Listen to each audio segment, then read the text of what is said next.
gente, tudo bem? Dando um pouco sequência naquilo que eu já fiz com a Nanda, uma amiga minha, vocês vão ver aqui o card indicando.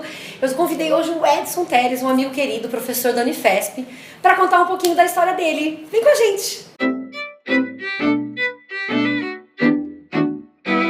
Então vamos lá, Edson. Vou pedir para você assim se apresentar pro pessoal, pra gente começar esse bate-papo, você me contando quem você é. Quem é Edson? Certo, nossa. Quem será, né? Bom, além de amigo da Jana, sou professor de filosofia lá na Unifesp, Universidade Federal de São Paulo. Também tenho uma militância política em movimento de direitos humanos, na Comissão de Familiares de Mortos e Desaparecidos da Ditadura. E circulo bastante aí por São Paulo, Brasil, falando de filosofia, política. Sim. Você também fala no blog da Boitempo, não tem? Você tem lá uma coluna? Tem uma coluna no blog da Boitempo, escrevo também na Carta Maior. Ah, é. Eu vou deixar os links aqui embaixo para vocês conhecerem os textos do Edson. Isso, escrevo bastante, adoro escrever. E aí, Edson, a sua história ela é entrecortada por períodos bem, não sei se a palavra delicados é a palavra correta, mas eu acho que a sua militância política hoje tem muito a ver com aquilo que você viveu ainda na sua infância, né? E Isso. não sei se eu poderia dizer assim, Sim. mas você pode contar pra gente como é que foi o início da sua infância, como foi que você viveu a sua infância, na verdade, né? Tem esse momento originário que é o momento que meus pais são presos, que eu tinha 4 anos de idade, isso foi em dezembro de 72. Eles foram presos na ditadura porque eles faziam militância política de oposição. Eles eram do Partido Comunista e, bom, estava naquela coisa lá de fazer resistência, no caso deles, eles rodavam um jornalzinho do partido em casa, né? Era esse mimeógrafozinho, eles ficavam lá rodando. Sim. Em um determinado momento, como acontecia naquela época, né? Qualquer ato de oposição, você acabava sendo perseguido. Alguém que foi preso entregou eles, assim, enfim, a movimentação deles. E aí ocorreu a prisão deles e eu e a minha irmã acabamos presos juntos, né? Então tem esse evento marcante, assim, historicamente, assim, né? E claro que marca esse processo de uma infância que tem transcorre de forma igual a qualquer infância, mas também tem esse outro elemento que vai marcando as minhas ideias, as minhas ações, daí em diante, né? E a sua entrada na militância, assim, como foi que ela aconteceu? Você consegue ter um marco, assim, de quando ela começou? Ou foi através das suas leituras, daquilo que você foi vendo também dentro de casa? Como é que foi esse percurso para a sua chegada na militância? Olha, acaba que essa vida de muito próximo da militância dos pais foi formando um pouco, né, esse percurso.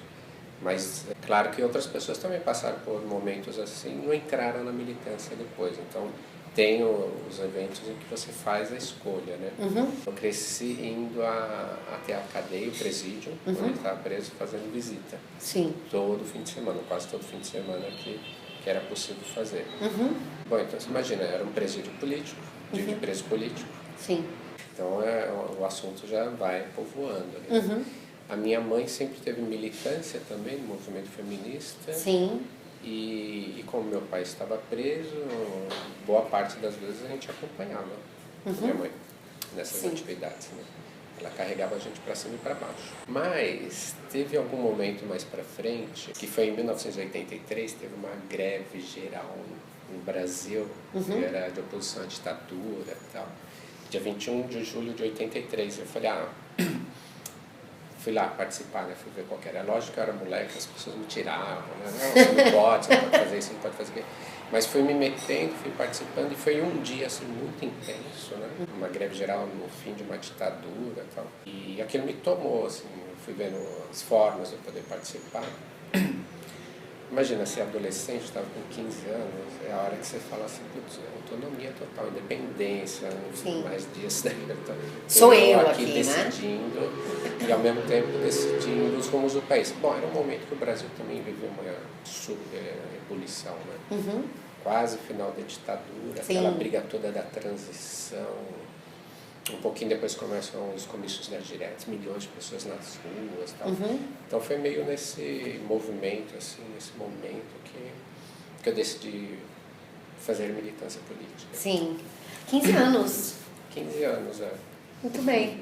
E você, quando você decidiu, por exemplo, você ia estudar filosofia, isso sempre te interessou? Por exemplo, lá nos seus 15 anos, você já era uma pessoa que lia bastante, que tinha interesse por filosofia? Como foi que você chegou nesse lugar, né? Eu lia bastante. Nessa idade, então, eu devorava assim, livros. Só pra galera que é mais de hoje saber, né? A gente não tinha internet, essas coisas. Ler, era ler livros mesmo, no caso. Abrir o papel ali. E não era leitura assim, só política, filosofia, lia muito romance. Mas já me interessava muito pelos temas pelos textos de análise mais profundos, que não ficasse só na descrição. Qual a estrutura da sociedade, o que é o sistema capitalista, o conflito capitalismo-socialismo, a gente ainda tinha Muro de Berlim, estava no fim da Guerra Fria. Esse era um tema, né, dos anos 80.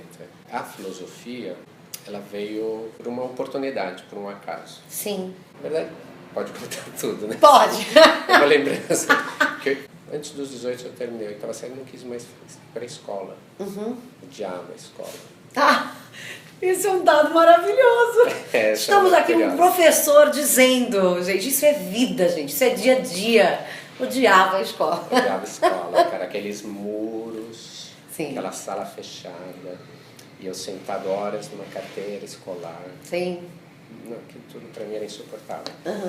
E o que eu decidi, então? Na época tinha uma possibilidade, não sei se ainda existe hoje, que com 21 anos você pode fazer poderia fazer uma prova e obter o título do ensino médio. Ensino médio, sim, isso existe, opa. Falei, vou esperar 21 anos, vou fazer outra coisa da vida. Gente, valeu, hein? Ótimo aqui esse espaço. Chegou, a escola não quero saber mais. Na época, se você tinha 5 anos de crédito na profissão, você ganhava um título de jornalista, sem fazer graduação. Sim. E eu tinha ganho. Então, quando eu fui para a faculdade com 24 anos, eu falei, vou fazer uma área de humanas só para me potencializar, não é para exercer a profissão. Certamente nunca seria professor, por exemplo. Olha, gente, estou aqui só querendo mais conhecimentos, né? Justo, aí eu falei, beleza, filosofia dá. Se esse é um curso bom, vou entrar nesse. Então foi assim. Depois que passei da metade da graduação, chegando mais para o fim, me apresentaram a tal da iniciação científica. Você ganhava uma bolsa para ler e escrever. Sabe aquilo que eu adorava fazer? Os caras ainda pagavam para isso. Falei, beleza, vou me inscrever aí. Escrevi, passei, ganhei uma bolsa. E aí eu comecei, a partir daí, ver que tem um percurso. Que justamente você ganha bolsa para estudar e escrever sobre aquilo que você está estudando. Sim. E aí eu tinha, de um lado, um lugar da militância que me demandava, como sempre demandou, como eu disse, me aprofundar na análise desse quadro político-social. É um momento em que o Brasil já está no processo de consolidação desse regime que fundou depois da ditadura, segunda metade dos anos 90, então o tema da memória sobre os crimes da ditadura começa a ganhar muito espaço, né? Ou algum espaço ainda não muito, mas algum espaço. E aí eu começo a me interessar para entender como é que se formula essa memória de um regime violento passado, porque o Brasil era um caso muito atípico, assim, me parecia, porque ele falava do passado da ditadura, mas ele não operava em democracia os passos reparatórios ou de justiça sobre aquele período. Que é o que a gente chega no seu livro, né? Desculpa. Chega no livro. Isso não é um jabá, mas é um jabá. O livro do Edson se chama Esse Livro do Edson, né? Já tem outros chegando, tem outros também, outras escritas por aí. Mas esse livro se chama Democracia e Estado de Exceção, Transição e Memória Política no Brasil e na África do Sul. Lindo esse livro, gosto muito. E ele fala muito de memória, né? Ele fala, e fala de um jeito também muito bonito de memória, eu acho. Me conta mais, desculpa, eu te interrompi só para falar do livro, mas... Eu gostei muito de escrever isso daí, então esse foi talvez o produto final desse percurso que começou lá na iniciação. Olha só. Lá na iniciação eu comecei a pesquisar Hannah Arendt, uma autora alemã, que escreveu muito sobre as democracias pós a experiência do nazismo na Europa. E aí ela discutia muito a questão da narrativa, da memória, do esquecimento, e como é que esses países lidavam com esse pós-trauma que foi a Segunda Guerra e o nazismo. Então, entrar em contato com os textos dela me mostrou que eu poderia, via filosofia, tocar no meu tema de militância política. Sim. Que é como é que o Brasil elaborava esse período pós-ditadura.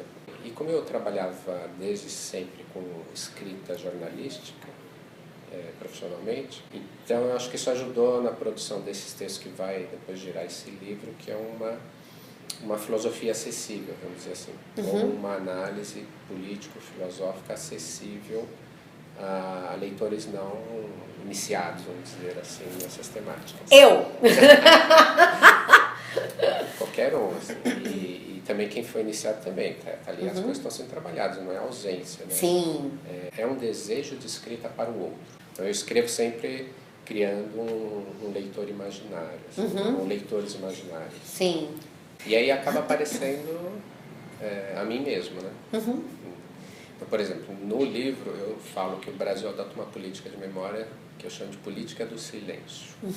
E faço uma oposição a uma política de memória sul-africana pós o apartheid, que é a política da narrativa. Sim. Porque logo depois, ou melhor, no processo de fim do apartheid, eles criam uma comissão da verdade que dá publicidade total às narrativas sobre os crimes cometidos pelo regime anterior, a nova democracia que está surgindo.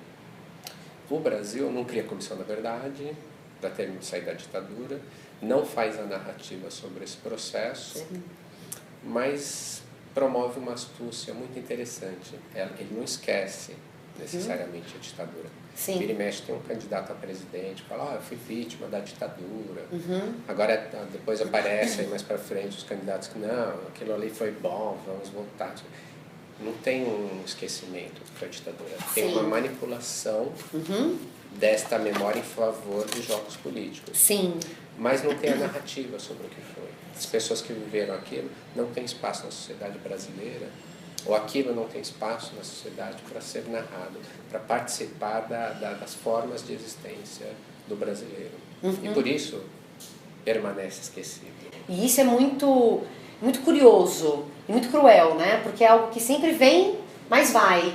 A militância dos movimentos de direitos humanos sobre os crimes da ditadura já colocava essa necessidade. Precisa de uma comissão da verdade no Brasil. Justamente trazer essa memória viva, ou dar vida a essa memória, né?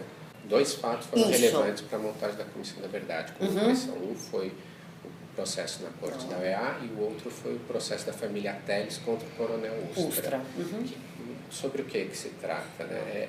É que em 72, quando nós fomos presos, foi preso meu pai, minha mãe, minha tia grávida de 7 meses do Joca, meu primo, eu com 4 anos, minha irmã, Janaína, com 5 anos. Meus pais foram presos no dia 28 de dezembro de 72 à noite, nós ficamos em casa com a minha tia. No dia seguinte de manhã chega um exército e prende nós 3 também e leva para o DOI-CODE, que é o Departamento de Operações e Informações do Exército Brasileiro à época da ditadura. Eles tinham esses centros, né, que no fundo eram centros de tortura para, enfim, fazer a repressão política. O de São Paulo era aqui na Rua Totóia, nós fomos levados para lá, meus pais já estavam lá. Eles tinham sido torturados a noite inteira. Nós fomos levados imediatamente para a sala de tortura, eu e minha irmã, com 4 e 5 anos. E presenciamos os meus pais já torturados. Então, a gente mal reconhecia eles, né? Então a voz deles era de fácil identificação. Essa aqui é minha mãe, meu pai, mas os corpos já estavam muito machucados. E esse processo durou um pouco mais que uma semana, não sei exatamente quantos dias.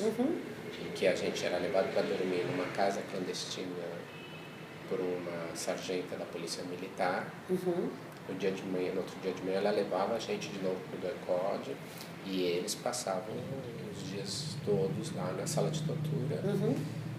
E eles estavam atrás de uma informação que era alguém que tinha vindo lá da guerrilha do Araguaia para São Paulo. Esse alguém era justamente a minha tia, que estava ali já presa, mas eles não sabiam, então eles continuavam a torturar atrás dessa tal pessoa, e em algum momento eles descobriram, é essa daqui. Depois disso a gente passou, eu e minha irmã, 6 meses na casa de um delegado, morando lá, e a alegação deles para nós era de que nossos pais nos tinham abandonado. Essa história. E que eles iriam assumir a paternidade nossa. A gente era muito puto da vida, porque a gente achava que, como assim, né? Eles abandonaram a gente acreditou, obviamente. Né? O fato é que, bom, em algum momento a minha tia foi a primeira a ser solta, porque a prisão dela não foi registrada, porque ela tinha sido guerrilheira do Araguaia, tudo que se referia ao Araguaia não podia ser registrado oficialmente. Era uma forma de já ir operando essa memória futura. E memória futura é justamente essa política de começar a pensar lá no futuro, como é que eu vou elaborar a memória disso daqui. Né? Ela foi solta e ela foi buscar a gente lá na casa desse delegado, e a gente passou a morar então com a minha tia. Minha mãe ficou 11 meses, meu pai 4 anos. Quando foi em 2002, nós montamos um processo, eu e a minha irmã. E falamos para os mais velhos de casa, né, eles 3, olha, estamos em processo, assim, então. E eles toparam. E quando foi em 2008, a Justiça de São Paulo deu ganho de causa ao nosso processo. Então o Estado, via Tribunal de Justiça de São Paulo, condenou o Ustra como torturador da família, responsável por torturas da família. Isso trouxe muito à tona o tema da não responsabilização, da ausência de processos, do quanto pouco a sociedade brasileira conhecia sobre o que foi a ditadura de fato. Então, juntando a condenação da OEA e a condenação do Ustra no Brasil, isso trouxe uma pressão grande ao Estado brasileiro para que criasse uma comissão da verdade, que acabou sendo assinada, né, sua criação em 2011, pela presidente Dilma, que também tinha sido presa e torturada na ditadura. Na mesma época, né? Na mesma época. Colega de prisão da minha mãe. Mas a Comissão Nacional da Verdade, por outro lado, também se manteve muito distante, porque ela não fez, como outras fizeram, foi dar ampla publicidade para as narrativas. Sim. Ela fez audiências fechadas. A gente volta para a questão das narrativas, né? Que ficam silenciosas ou silenciadas, né? Então, aquela astúcia que eu falava lá no começo do modo como o Brasil elaborou essa memória institucionalmente, se manteve na Comissão da Verdade. A gente demandava uma Comissão da Verdade, mas não sabia que era possível montar uma Comissão da Verdade silenciosa. Porque se tudo era feito sigilosamente, pouco impacto teve, porque o impacto de uma Comissão da Verdade está no seu processo. Sim. O produto final é interessante, mas é um processo. Que movimenta, que mobiliza. Descobre algo, exato, aí leva alguém para falar sobre esse algo, traz quem foi o responsável por aquela ação, bota, aquelas narrativas aparecem numa espécie de acariação, né, uma contra a outra. Aí sai no jornal, as pessoas comentam na padaria, no cafezinho. Isso faz a ebulição da memória numa Comissão da Verdade, e não teve no Brasil. O processo foi sigiloso e eles apostaram tudo num produto final que virou uma peça de arquivo. Aquela instituição que era para justamente desfazer a ideia de que militar no Estado, governando, era uma péssima ideia. Efetivamente não produziu esse efeito, ao contrário. Acirrou um conflito que, de certa forma, é falso hoje, né? De que há uma radicalidade militar versus uma radicalidade de uma resistência aos militares. Então, a gente está no outro Brasil. Mas trouxeram essa história desta forma, com dois lados em conflito no passado. E é isso que permite, por exemplo, algumas forças políticas falarem em intervenção militar, e também outras ficarem falando, é golpe, isso é golpe, aquilo é golpe. Então é um empobrecimento do conhecimento dessa história. A gente fica nessa análise superficial, nessa abordagem superficial, perde a oportunidade, ao não elaborar essa memória, de ter profundidade no reconhecimento de quem somos, o que quer dizer ser brasileiro, o que é esta sociedade binária que tem um lado que apoia tal coisa, o outro lado apoia outra, e essas binaridades que só se dialogam através do ódio, da violência. Então isso tudo tem a ver com essa reflexão que fazemos sobre o nosso passado. E eu acho que também deve ser muito frustrante, né, para as famílias que foram mobilizadas, convidadas a falar sobre as suas histórias, ver que suas histórias continuaram sendo de alguma maneira silenciadas, né, de muitas maneiras silenciadas. Então você está mobilizando, isso gera uma certa expectativa, eu acho, né, de como vai se dar essa comissão, para no final das contas, é o que você falou, né, quando acaba a comissão você fala, e as pessoas estão falando sobre intervenção militar de novo, né, imagino que seja muito frustrante. Nossa, né? frustração impressionante, porque essa é uma militância que tem uma certa datação biológica. Se você falar sobre os crimes da ditadura, que aconteceram há 50, 40 anos atrás, hoje, imagina as pessoas que estiveram lá enquanto militância, os bem jovens, né, os mais velhos já morreram. Sim. Os bem jovens estão com 70 anos Sim. hoje. Então eles já estão numa fase da vida em que eles estão perdendo energia. Isso. Alguns já morreram, outros estão perdendo energia, ou já estão em outras militâncias, ou já estão em outras coisas da vida. Então, esse distanciamento temporal perante uma frustração em relação a uma comissão da verdade começa dá um esvaziamento nessa luta política. Sim. Desse ponto de vista biológico. Por outro lado, olha que infelizmente interessante. O Brasil vive em um estado policial violento muito grande. A gente está vendo aí forças armadas em favelas do Rio de Janeiro para fazer controle de tráfico de drogas. É uma opção terrível, né? Você apela para a violência para resolver uma questão que é ou social ou de controle das fronteiras. Essas drogas entram, esses armamentos entram e saem nessas favelas, eles não nascem, não brotam ali, né? Mas não, o Estado brasileiro faz a opção, como fez na ditadura, pela violência. É um Estado violento até hoje. Então, sabe, o tema da ditadura, que sempre, não é porque foi um tema meu de pesquisa, é um tema meu de pesquisa, eu ficava pensando, agora ele vai, de alguma forma, morrer, ele vai pegar entrar no segundo e terceiro plano, deixa eu ir pesquisar outra coisa. Ele está sempre voltando. Eu estou achando ali que eu vou falar menos, e aí eu recebo convite para falar disso, comparar com o que foi hoje. Aí vem golpe contra o presidente, vem pedido de intervenção militar, vem Forças Armadas. Então, a força desta militância política está hoje, devido a todos esses passos de apagamento da memória, mais em apontar para a violência do Estado atual. Sim. É o jeito de nos levar de volta ao passado e entender o que foi a ditadura. Sim, e era justamente isso que eu ia te fazer com uma pergunta final, digamos assim, uma coisa meio Marília Gabriela. Certo. Edson hoje.